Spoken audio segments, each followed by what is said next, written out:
everybody. Welcome back to English 229. This is for our class for Wednesday, the 22nd, where we are discussing Dr. Jekyll and Mr. Hyde. So I left you last class with watching the very iconic version of Dr. Jekyll and Mr. Hyde. Perhaps not as iconic as Frankenstein or Dracula from the 1930s, but its claim to fame is that it won an Academy Award, and that oftentimes what we find is that horror films aren't necessarily considered high art. Now, this film that we saw obviously takes great deviation from the text, and it's not unusual for Hollywood films to do such a thing, particularly supplying some sort of a heterosexual love interest. And I believe I had mentioned this before about this novella.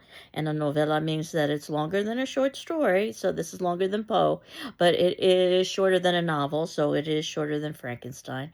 In this novella, we get a very male centric world. And oftentimes, this text has been read as a queer examination into Victorian society.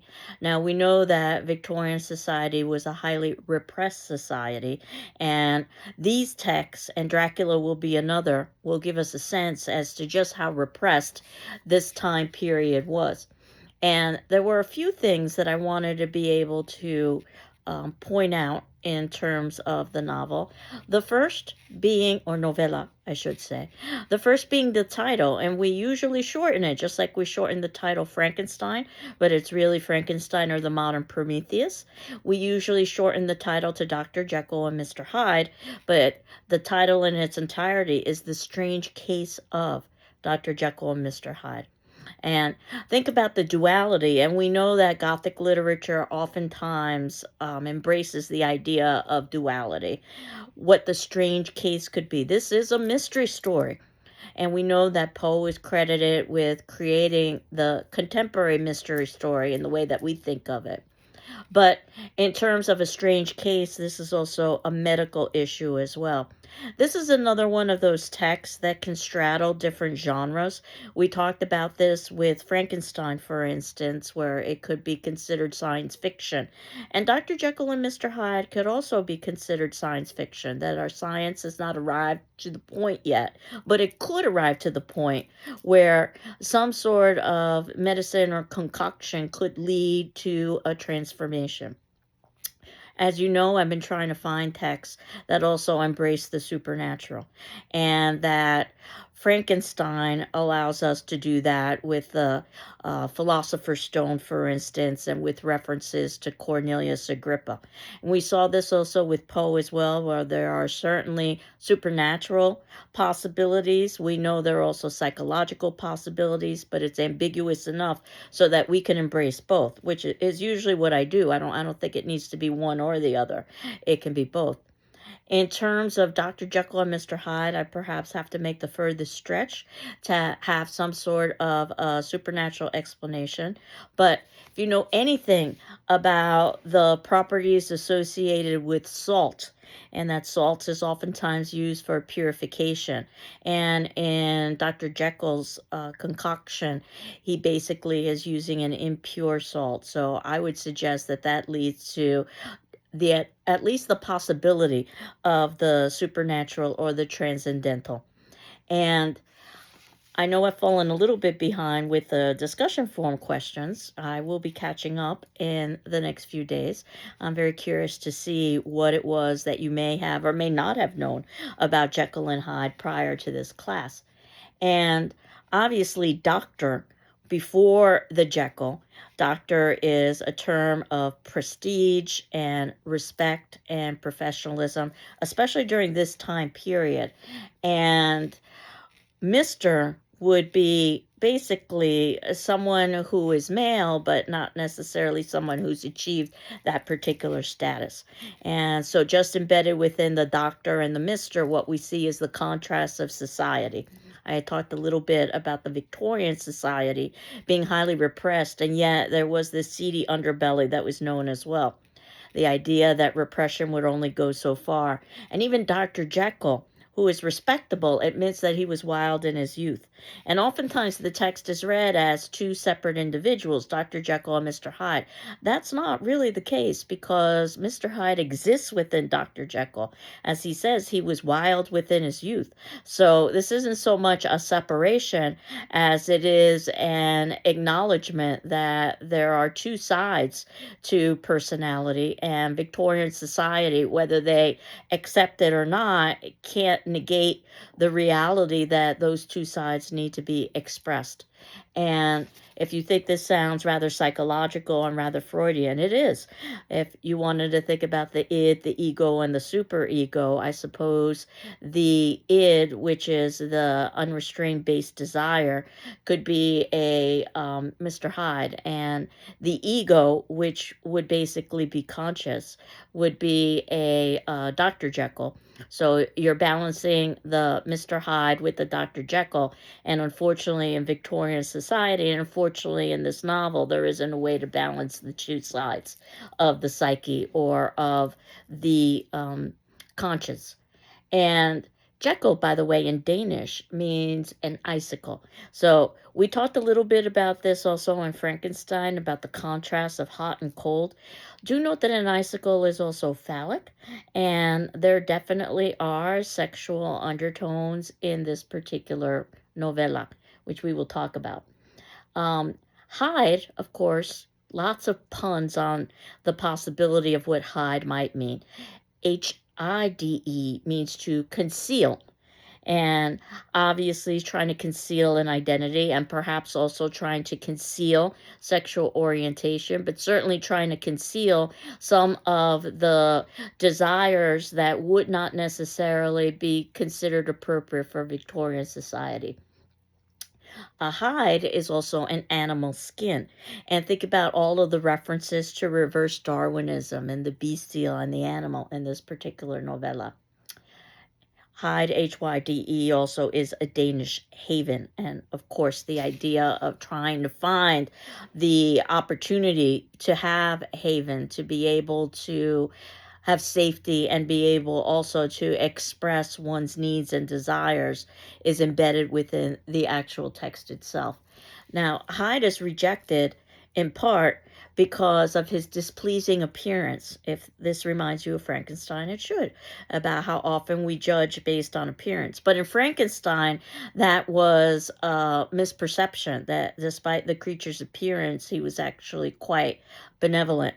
The exact opposite is with Mr. Hyde. His personality matches his appearance, and his appearance matches his personality.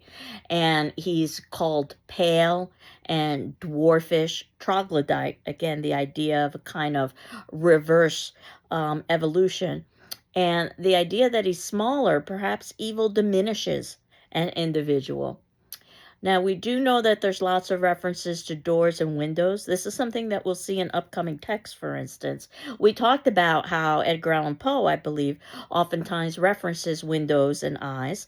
And we will talk about in The Exorcist how often they reference windows and doors, which can be entrances or exits to the psyche, as well as to the physical structure of a domicile as well. Now, we get a narrative that's somewhat complex, and we've also seen this in the world of the Gothic, such as Frankenstein, and we will see it with Dracula as well. That we are introduced to Mr. Gabriel Utterson. Now, if you know your Bible, Gabriel was a Christian archangel.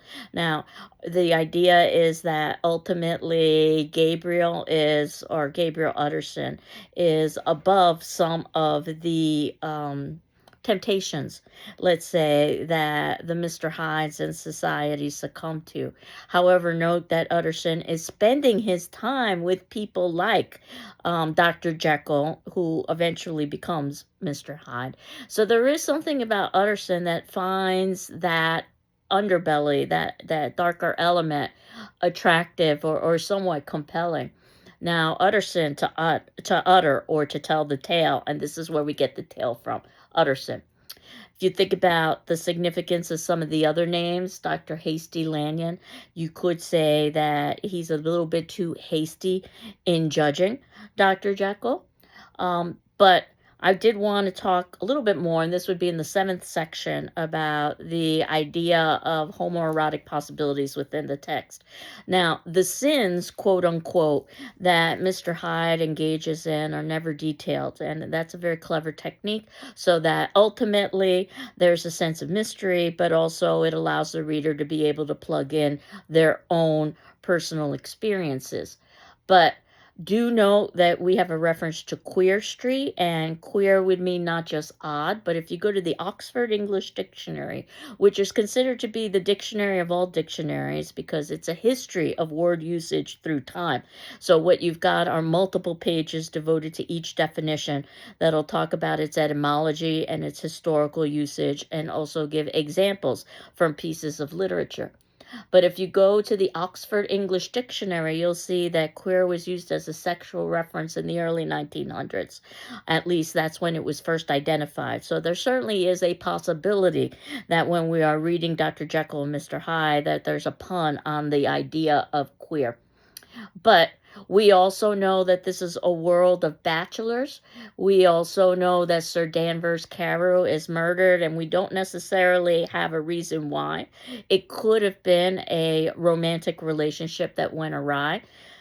Usually, though, what's pointed out is the front door and the back door of Dr. Jekyll and Mr. Hyde's residence. And the front door is supposed to represent respectability, and the back door is more of the seedy underbelly of Victorian society. And again, the rich and the poor would oftentimes live side by side. But the front door and the back door could also be a sexual reference as well. So the back door in reference to perhaps homoerotic elements. So if you put all of that together, then you've got to question, why is it that the movies insist over and over again in providing heterosexual relationships? And of course, part of that has to be with the cultural norms and expectations of our time. I had actually asked you to contemplate in one of your discussion questions what you thought about that particular film. But it definitely is a commentary on the hypocrisy that exists within Victorian society. And as much things change, they remain the same. I don't think we can say that our society isn't filled with a certain level of hypocrisy as well. And it's a wonderful case study in repression and psychoanalysis. Thinking about twos and how duality works through this novella, there is the two-door house, which, by the way, there is no bell or knocker on the door, which suggests that there is a desire to keep out visitors, the sense of isolation that we've seen over and over again in the world of the Gothic, which usually leads to negative consequences. And the two personas, of course, of Jekyll and Hyde. Note that he dies as Hyde, and that's not necessarily the case in many of the film versions that we see. And the two handwritings, because again, we have narrative embedded within narrative, and we oftentimes get storytelling through letters. And we know that that can give us a sense of authenticity, but it can also distance us because we're getting a subjective viewpoint. And we know that Dr. Lanyon wrote a letter to Utterson. There's an interior letter. And upon Jekyll's death or his disappearance, this letter is to be opened. So again, very reminiscent of some of the epistolary techniques that we've talked about in the past. And we will talk about with Dracula as well. And then we ultimately get Dr. Jekyll's narrative to Utterson through our reading of those letters. Just to give you an idea how repressed Victorian society is, at the very beginning, we're told that Mr. Hyde tramples a girl, and that the response to that by the witnesses is that killing was out of the question.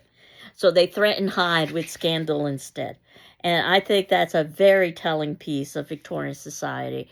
First, that the first go-to would be murder, and then it would be dismissed as not socially appropriate. And then the second, that scandal could be just about as comparable to murder. That's the importance of maintaining respectability and reputation in this time period. Utterson, we're introduced to this bachelor lawyer. Again, this is a novella filled with bachelors. Was never lighted by a smile. He avoided enjoyment of theater and vintages. And the idea is that this is what we're supposed to aspire to, but he's not portrayed in a very positive way. He retires gratefully to bed. He dutifully walks with Mr. Enfield, even though he doesn't necessarily want to walk with Mr. Enfield. And he does have a tolerance for those individuals who perhaps might be engaging in questionable activities according to the morals of Victorian society, which suggests that there is an element of Utterson, even though he is filled with self-denial, which is what was expected during the Victorian period, that has some interest, at least, in that which he has been denying himself. Enfield's mentions at the first point, that he didn't want to ask any probing questions because he had a sense of delicacy. And think about the importance of making sure that you do everything in a socially appropriate way, that you don't put anyone in a position that's uncomfortable. And the violence in the novel, whether it's trampling of a girl, and a young girl is supposed to represent the epitome of innocence. Keep this in mind when we talk about The Exorcist, which will be coming up later in the semester, on a black winter morning. And we know, of course, the setting of black and winter is quite appropriate for some of the violence that's going to be occurring and some of the negative commentary that we're going to be seeing. Sir Danvers' Carey murder, which I had referenced early, occurred with a kind of ape-like fury. Again, notice all these references to a kind of reverse Darwinism, kind of reverse evolution. So as I go down the list of the notes that I have below, salt being a transcendental medicine, if you will, is my way of sort of thinking about the supernatural possibilities of this text. But this text can be read in many ways. So if you're reading the text and you're thinking that it's a parable about drug addiction, of course it is, and about increasing tolerance, and about how drugs basically change the physical appearance as well as the personality of an individual. But it can be read as a morality tale as well, and that the consequences of engaging in unrestrained behavior are significant. Remember, he does die as Mr. Hyde, not as Dr. Jekyll. And there are lots of ways that you can think about this text having some sort of contemporary relevance in our society, which is what I wanted to leave you with for our discussion question. Which element of Dr. Jekyll and Mr. Hyde do you think has the most contemporary relevance in our society, and why? We've certainly talked about hubris and arrogance, and just because you can, that doesn't mean you should. We saw that with Victor Frankenstein and going into the realms of the unknown and the consequences of that. But I'm curious to see if you think one of the ideas that I've suggested, or one of the ideas that I haven't suggested. I did not want to necessarily discuss the novel in its entirety today, so that you could think about it a little bit. And think about the fact that this could be a possibility for your first paper, which I gave an extension for. So, or I did. Did I give an extension for? I can't remember, but I know that the date is the 29th. And of course, I encourage early papers. If you submit in an early paper or not, you're going to have to wait a little bit to get my feedback. As I like to tell students, you're in the queue, and I've got multiple papers coming in from multiple classes. So definitely you will get your paper back with comments, and definitely you will have the opportunity to rewrite it if you so want to for a higher grade. And that revision would not be due until the last day of class, so there is plenty of time, so you needn't worry about that. And my suggestion for the first paper is that you address either Frankenstein or one or a couple of Edgar Allan Poe's works, or perhaps Dr. Jekyll and Mr. Hyde. And while we are going to begin talking about Dracula next class, Dracula is going to straddle both the beginning and the ending of the semester, or I'm sorry, the beginning and the first half and the second half of the semester. So it might be better to save Dracula for paper number 2, which is going to be very similar to paper number 1. The difference is that you're talking about a different text. And as you know, I had provided you with a suggested paper topic. One need not be a chamber to be haunted. Think about how that might apply, let's say, to Victor Frankenstein, or to Frankenstein's creature, or to Walton, who ultimately tells us the tale, or to some of Poe's narrators, or ultimately to a Dr. Jekyll who feels the need to become a Mr. Hyde, which was always within him. So it's not, again, as if we've got two separate entities. Um, Mr. Hyde is always present, both in Dr. Jekyll and in Mr. Hyde. I don't know if we can say that Jekyll is always present in Mr. Hyde, but we can certainly say that Mr. Hyde is always present in Dr. Jekyll.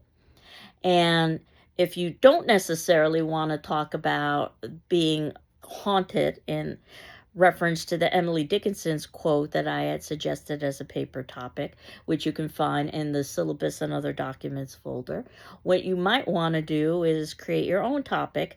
And certainly this is the time to do it if you haven't already done so. And what you need to do is to get your topic approved by me. And you need to make sure that you are addressing one of the texts of the semester. So again, for our attendance question, which would be due on Friday the 24th, certainly if you need additional time, let me know. And if it turns out that you wanted to respond to your classmates, you are certainly encouraged to, but you're not required to. What you are required to do is to read all of your classmates' responses and ultimately my responses in turn.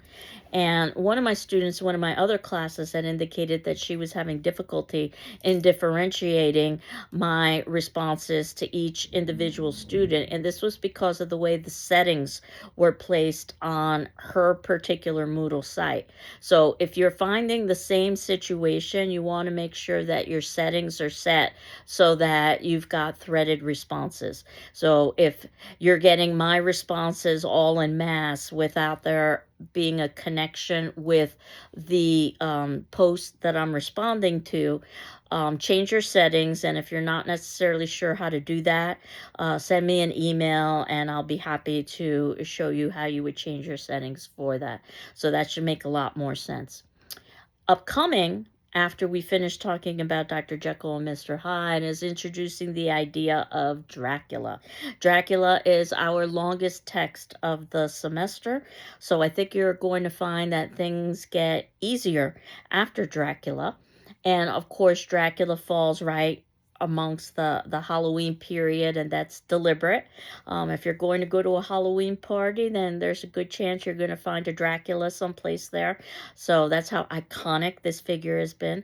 So I wanted to talk about the vampire, and I wanted to talk a little bit about the history of Vlad Dracul, on which Dracula is based, and also prepare you for not just a long novel, which I think of as multiple texts, actually, which might be easier to dissect for the novel, which I'll talk about next class, but also the very iconic 1930s Universal Studio version of Dracula, where Bela Lugosi played Dracula and basically created the iconic aristocratic Dracula that most of us think of. And as you will see with the text, that's not necessarily what Bram Stoker provided us with Dracula's appearance.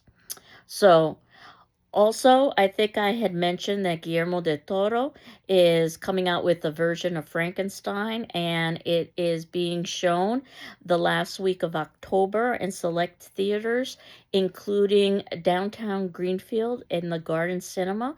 I believe it is one of the few theaters in Western Massachusetts. It may be the only theater in Western Massachusetts that's showing it. So I encourage you to see it. I intend to see it as well. It looks quite visually stunning, and the previews that I've seen do suggest that it's more accurate to the text. But again, I would have to see the movie in its entirety in order to be able to speak to that, which I intend to do. So I will be able to speak to that as the semester progresses. But if you are looking to watch Del Toro's version of Frankenstein, you can see it at the Garden Theater in downtown Greenfield, for which I am quite grateful. So I've left you with the link for Dracula, because my hope is that at this point you have completed reading Dr. Jekyll, Mr. Hyde, but if you haven't, I have some summary comments for it next class, and that you are beginning to read Dracula. As you know, we have multiple classes devoted to Dracula, and what's ideal is that when we begin a class talking about a text, we continue to talk about that text as the semester, as those classes progress, so that you can read the next text. As I continue with trying to catch up to our syllabus, because as you know, I needed to miss a couple classes, but we're getting pretty close at this point. So again, what element of Dr. Jekyll and Mr. Hyde do you think has the most contemporary relevance in our society, and why? I hope you're doing well. I'm doing well. And we will continue on next class, putting closure onto Jekyll and Hyde and introducing Dracula. Take care. Bye-bye.